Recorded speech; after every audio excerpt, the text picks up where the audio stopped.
পিয়ালি মুখার্জির কলমে আজকের নিবেদন রাজেশ্বরী।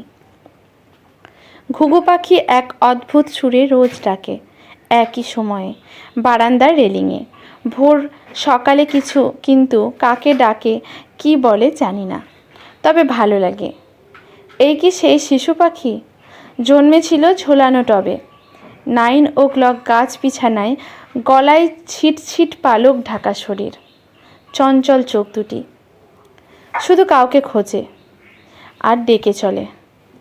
লোকে বলে ঘুঘু ডাকা অকল্যাণ। এই ডাকে কি অকল্যাণী সুর থাকে? অথচ একা বারান্দায় বসে এক বৃদ্ধা নীরবে করুণ সুরে আকাশের দিকে তাকিয়ে কাকে যেন ডাকে, ডেকেই চলে, আয় আয় ফিরে আয়। বড় যে নিঝুম লাগে। অর্জুন দাস বাসুদেব ছিলেন লাহোর হাইকোর্টের বিচারপতি। তার মেধাবী কন্যার লেখাপড়া লাহোরেই। পাঞ্জাবের মেয়ে, সংস্কৃতের মেধাবী ছাত্রী। শুধুমাত্র রবীন্দ্রসঙ্গীত শেখার তাগিদেই 3 মাসের মধ্যে শিখে ফেলেছিলেন বাংলা ভাষা।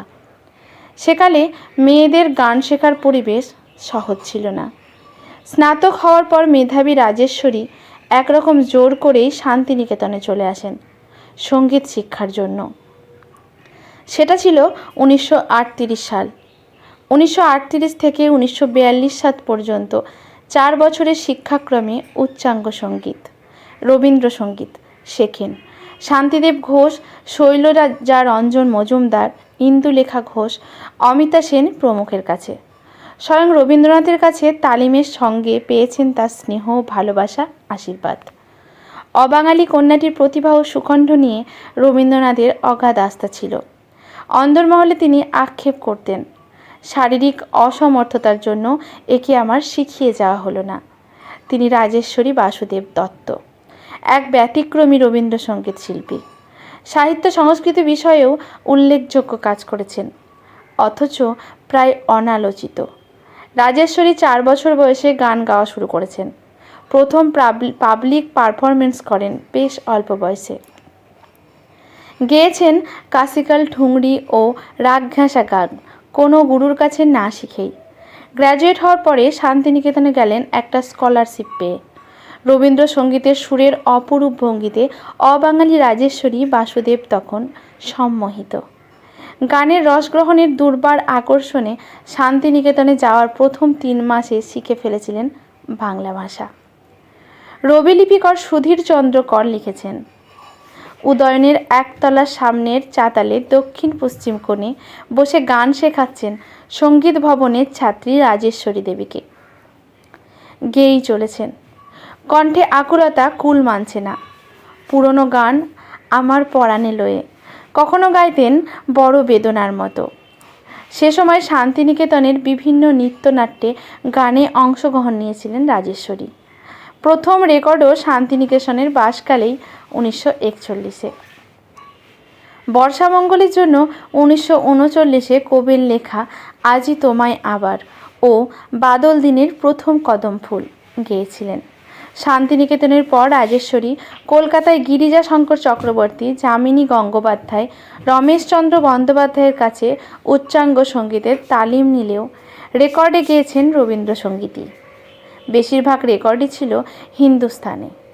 প্রধানত খেয়াল, টুংরি, টপ্পা ধরনের দুরূহ রবীন্দ্রসঙ্গীতের প্রতিই ছিল তার বরাবরের পক্ষপাত। চর্চিত উজ্জ্বল কণ্ঠ, উচ্চারণ অবাঙালি সুলভ নয়। অলঙ্করণ প্রয়োগও ছিল নিপুণ। উপস্থাপনায় আবেগের আতিশয্য নেই, বরং যেন একটু নিস্পৃহতা। রবীন্দ্র গানের অন্তর্লীন বেদনা ঠিকই ধরতে পেরেছেন। আজই যে রজনী চাই, কখন বসন্ত গেল, চিরসখাহে, শেষ গানেরই রেশ, এমন সব গানে। এমনকি রমেশচন্দ্রের সঙ্গে দ্বৈত গান আমার মাথা নত করে দাও ছিল বিশেষ উল্লেখযোগ্য। রাজেশ্বরীর জীবনে শান্তিনিকেতনেই পর্বেই ঘটেছে জীবনের এক বিশেষ ঘটনা। রাজেশ্বরীর ফুল বলে ধন্য আমি শুনে কবি সুধীন্দ্রনাথ মোহিত। তবে তিনি বিবাহিত, কিন্তু কিছুদিন ধরেই বনিবনা হচ্ছে না প্রথম স্ত্রীর সঙ্গে। একটা দূরত্বও তৈরি হয়েছে। ঘনিয়ে উঠল রাজেশ্বরীর সঙ্গে প্রেম। দুজনের মধ্যে বহু পত্র বিনিময় হয়। ওদিন সুধীন দত্তের স্ত্রী বর্তমান। উপরন্তু দুজনের মধ্যে বয়সের ফারাক অনেকটা। এসব নিয়ে অনেক টানাপোড়েনের পর 1943-এর 29 মে লাহোরে বিবাহ। সেই 43 থেকে 60 রাজেশ্বরী জীবনে স্বপ্নরাঙা অধ্যায়। একদিকে সুধীন্দ্রনাথ বাংলা সাহিত্যে কাব্য ও সমালোচনাকে ধ্রুপদী ভাবের মর্যাদা ভূষিত করেছেন। অন্যদিকে রাগভিত্তিক রবীন্দ্রসঙ্গীতের দীপ্তিতে রাজেশ্বরী সঙ্গীত জীবনে আলোকময়। স্বামী স্ত্রী দুজনের প্রেরণা। রাজেশ্বরীর একের পর এক রেকর্ড বের হতে লাগলো। শেষ গানের রেশ, ওগো আমায় চির অচেনা, যে রাতে মোর দুয়ারগুলি, আজি যে রজনী যায় সহ আরও অনেক। রাজেশ্বরী সম্ভবত একমাত্র শিল্পী যিনি একই দিনে বেতারে ভজন, টুংরি এবং রবীন্দ্রসঙ্গীত সমান দক্ষতায় পরিবেশন করেছেন।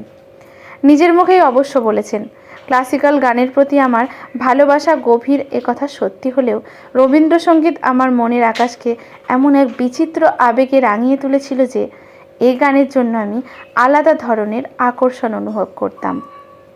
অবশ্য মেধাবী রাজেশ্বরী ফরাসি, ইটালির, জার্মান ভাষা শিখে এইসব ভাষার কিছু কবিতা অনুবাদ করেছেন পরবর্তীকালে স্বামী সুধীন্দ্রনাথের সঙ্গে। ক্রিস্টিন বসন্নেকের সঙ্গে ফরাসিতে অনুবাদ করেন রবীন্দ্রনাথের ছেলেবেলা। 1960 সালে সুধীন্দ্রনাথের মৃত্যুর পর রাজেশ্বরী নিজেকে সক্রিয় রেখেছিলেন। 1963 সালে শিকাগো বিশ্ববিদ্যালয়ে লাইব্রেরি সায়েন্স নিয়ে পড়াশোনা। 1965-তে কেমব্রিজ বিশ্ববিদ্যালয়ে চাকরি। সবশেষে 1969-এ লন্ডনে এসেও এস the school of oriental and African studies এ ভারতীয় সঙ্গীত ও সঙ্গীত তত্ত্বের শিক্ষকতা। 1960 সালে কবি পতির প্রণয়নের পর তিনি লন্ডন ইউনিভার্সিটিতে school of African and oriental স্টাডিজে এর সঙ্গীত বিভাগের ডাইরেক্টরের দায়িত্ব নিয়ে বিদেশে চলে আসেন। কবি বিষ্ণু দে ছিলেন রাজেশ্বরী দত্তের গানের ভক্ত। তাকে উদ্দেশ্য করে লিখেছেন কবিতা পরকে আপন করে। রাজেশ্বরী দত্ত সম্পর্কে সঙ্গীতের সমালোচকরা বলেন, তিনি বহুমুখী প্রতিভার অধিকারী। চাইলে বড় ধ্রুপদী হতে পারতেন, খেয়ালিয়া হতে পারতেন, ভারতের শীর্ষমানের গজল কিংবা ভজন গাইতে হতে পারতেন। কিন্তু উচ্চাঙ্গ সঙ্গীতের বিরাট পটভূমি থাকা সত্ত্বেও তিনি রবীন্দ্রসঙ্গীতকেই ভালোবেসেছিলেন। গান তার পেশা নয়, ছিল ধর্ম। প্রগাঢ় পাণ্ডিত্য, বৈদগ্ধ্য প্রতিভার অধিকারী হয়েও রাজেশ্বরী ছিলেন স্নিগ্ধ, বিনয়ী, কোমল, প্রসন্ন ভরা এক অসাধারণ চরিত্র। তার অভিজাত ব্যক্তিত্বের সংস্পর্শে যিনি এসেছেন তিনি রাজেশ্বরী দত্তের ভক্ত হয়েছেন।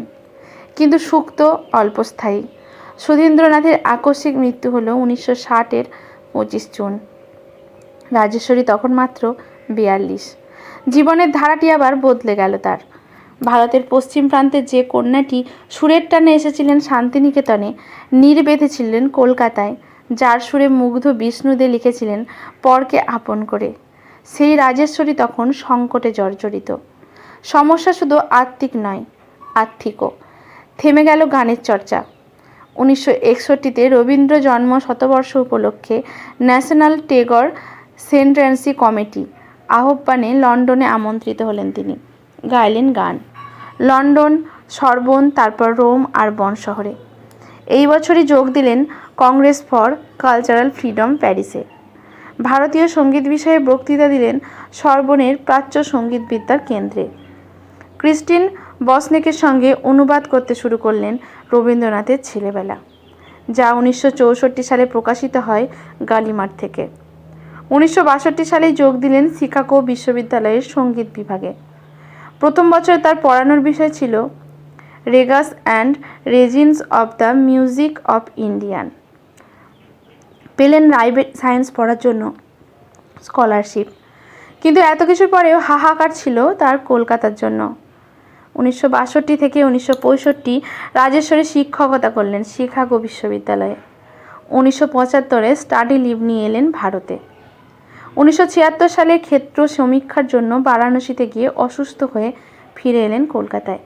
6 এপ্রিল ভর্তি করা হলো নার্সিংহোমে। 10 এপ্রিল ভোরে চলে গেলেন রাজেশ্বরী। কলকাতা খবরও পেল না। সব মোহ আবরণ সরিয়ে চির অন্তরালে চলে গেল এক মহাপ্রাণ। এই মৃত্যু ঘর মৃত্যু। পত্রপুষ্পে বিরাট বকুল আজকে উন্মুক্ত হলো।